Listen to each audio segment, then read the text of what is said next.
ओम श्री गुरुभ्यो नमः। हरि ओम। शुक्लांबरधरं विष्णुं शशिवर्णं चतुर्भुजं प्रसन्नवदनं ध्यायेत् सर्वविघ्नोपशान्तये। गुरुर्ब्रह्मा गुरुर्विष्णुः गुरुर्देवो महेश्वरः गुरुर्साक्षात् परब्रह्मा तस्मै श्री गुरवे नमः। सरस्वती नमस्तुभ्यं वरदे कामरूपिणी विद्यारम्भं करिष्यामि सिद्धिर्भवतु मे सदा। ध्यानम् पीताम्बरं करविराजितशङ्खचक्रकौमोदकी सरिसजङ्करुणासमुद्रम् राधासहायमतिसुन्दरमन्दहासम् वातालयेशमनिशं हृदि भावयामि। ओम नमो भगवते वासुदेवाय। ओम श्री कृष्णाय परब्रह्मणे नमः। अथ श्रीमन्नारायणीयं प्रथमं दशकं श्रीभगवन्महिमानुवर्णनम् सान्द्रानन्दावबोधात्मकमनुपमितं कालदेशावधिभ्यां निर्मुक्तं नित्यमुक्तं निगमशतसहस्रेण निर्भास्यमानम् अस्पष्टं दृष्टमात्रे पुनरुरुपुरुषार्थात्मकं ब्रह्मतत्त्वं तत्तावत् भाति साक्षात् गुरुपवनपुरे हन्तभाग्यं जनानाम्। एवं दुर्लभ्य वस्तुन्यपि सुलभतया हस्तलब्धे यदन्यते तन्वा वाचा धिया वा भजति बत जनः शुद्धतैव स्फुटेयम्। एते तावत् वयन्तु स्थिरतरमनसा विश्वपीडा महत्यै निःशेषात् मानमेनं गुरुपवनपुराधीशमेवाश्रयामः। सत्त्वय्यत्तत्पराभ्यामपरिकलनतो निर्मलं तेन तावत् भूतैर्भूतेन्द्रियैस्ते वपुरिति बहुशः श्रूयते व्यासवाक्यम्। तत्स्वच्छत्वात् यदच्छादितपरसुखचिद्गर्भ निर्भासरूपम् तस्मिन् धन्यारमन्ते श्रुतिमतिमथुरे सुग्रहे विग्रहे ते। निष्कम्पे नित्यपूर्णे निरवधि परमानन्द पीयूष रूपे निर्लीनानेकमुक्तावलि सुभगतमे निर्मल ब्रह्म सिन्धौ कल्लोलोल्लासतुल्यं खलु विमलतरं सत्त्वमाहुस्तदात्मा कस्मान्नो निष्कलस्त्वं सकल इति वचस्त्वत्कलास्वेव भूमन्। निर्व्यापारोऽपि निष्कारणमज भजसे यत्क्रियामीक्षणाख्यां तेनैवोदेति लीना प्रकृतिरसति कल्पापि कल्पादिकाले। तस्या संशुद्धमंशं कमपि तमतिरोधायकं सत्त्वरूपं सत्तं धृत्वा दधासि स्वमहिम विभवा कुण्ठ वैकुण्ठ रूपम्। तत्ते प्रत्यग्रधाराधर ललितकला यावली केलिकारम् लावण्य लावण्यस्यैकसारं सुकृति जनदृशां पूर्ण पुण्यावतारम् लक्ष्मी निःशङ्कलीला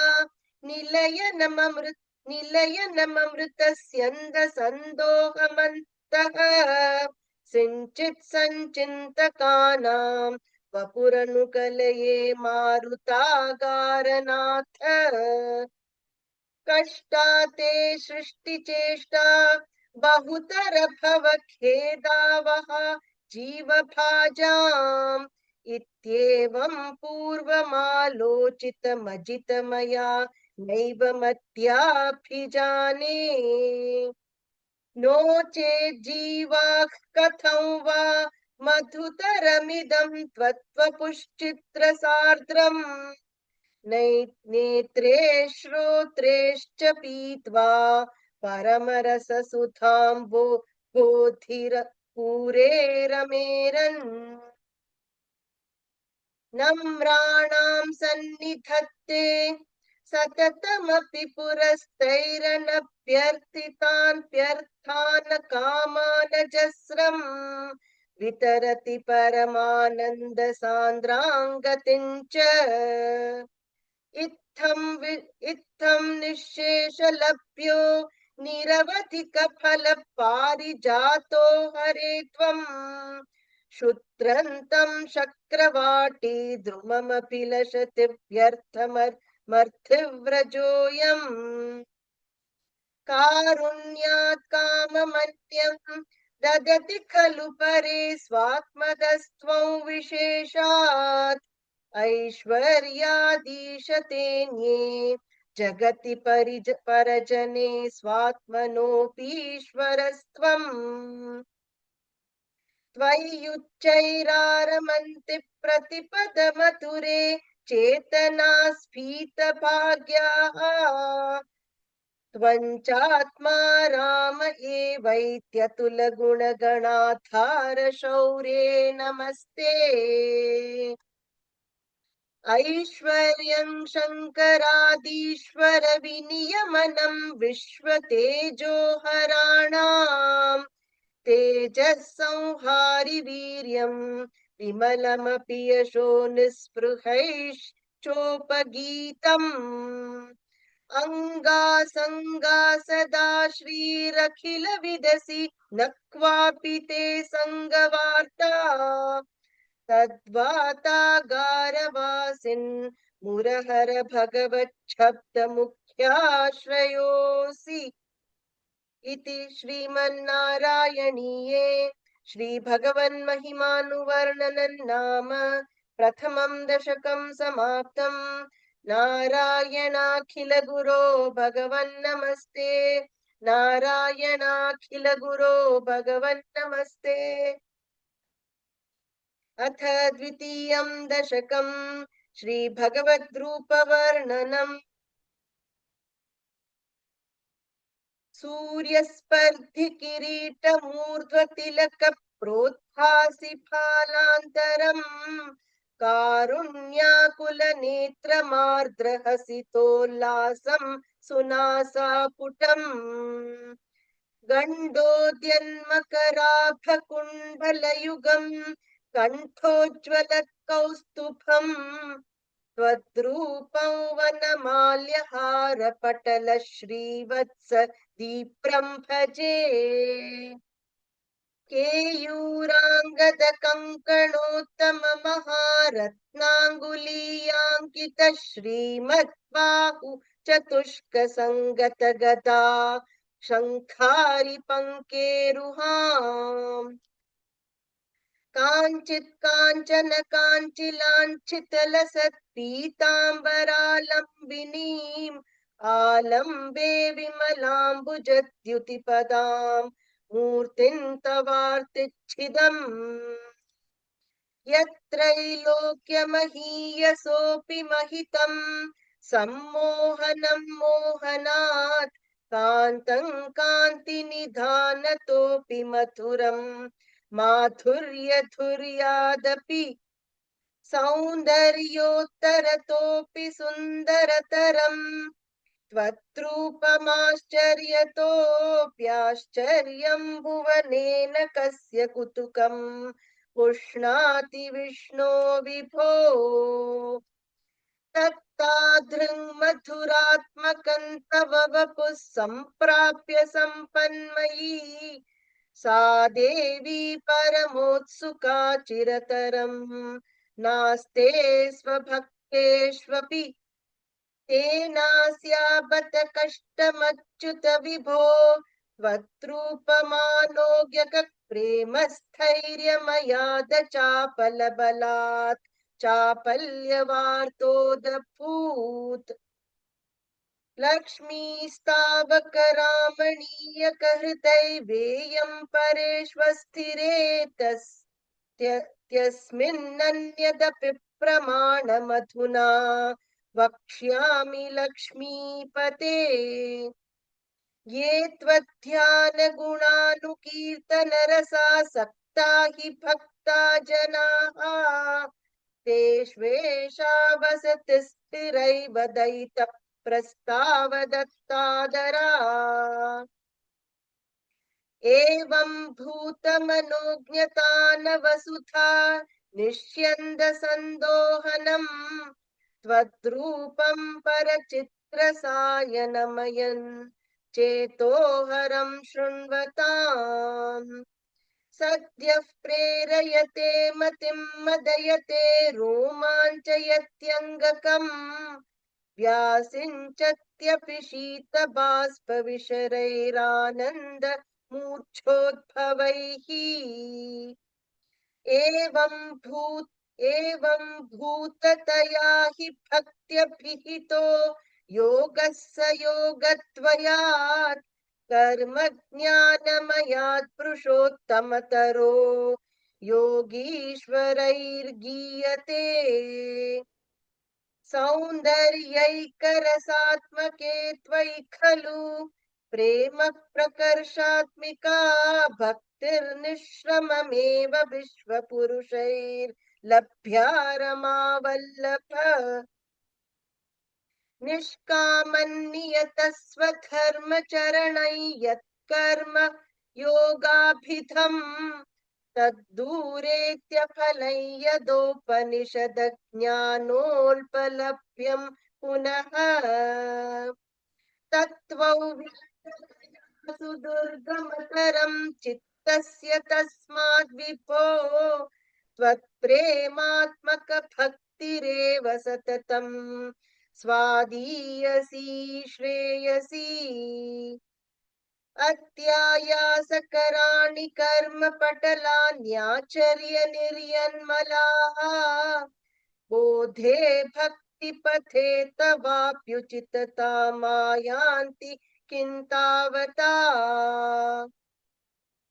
क्लिष्ट्वा तर्कपथे परन्तव वपुर्ब्रह्माख्यमन्ये पुनः चित्तार्द्रत्वमृते विचिन्त्य बहुभिः सिद्ध्यन्ति जन्मान्तरैः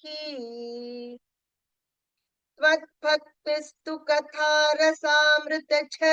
निर्मज्जनेन स्वयं सिद्ध्यन्ति विमलप्रबोधपदवीं मक्लेशस्तन्वती सद्यः सिद्धिकरी जयत्यै विभो सैवास्तु मे त्वदप्रेम प्रौढिरसार्द्रता द्रुततरं वातालयाधीश्वर इति श्रीमन्नारायणीये श्रीभगवद्रूपवर्णनं नाम द्वितीयं दशकं समाप्तम् नारायणाखिलगुरो भगवन्नमस्ते नारायणाखिलगुरो भगवन्नमस्ते अथ तृतीयं दशकं भक्तस्वरूपवर्णनं भक्तिप्रार्थनाञ्च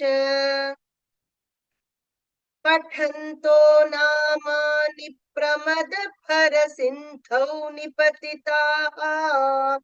स्मरन्तो रूपन्ते वरद कथयन्तो गुणकथाः चरन्तो ये भक्तास्त्वयि खलु रमन्ते परममून् अहं धन्यान् मन्ये समधिगत सर्वा विलसितान्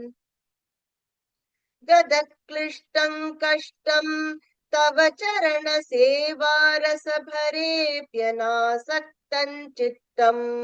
भवति बत विष्णो कुरु दयाम्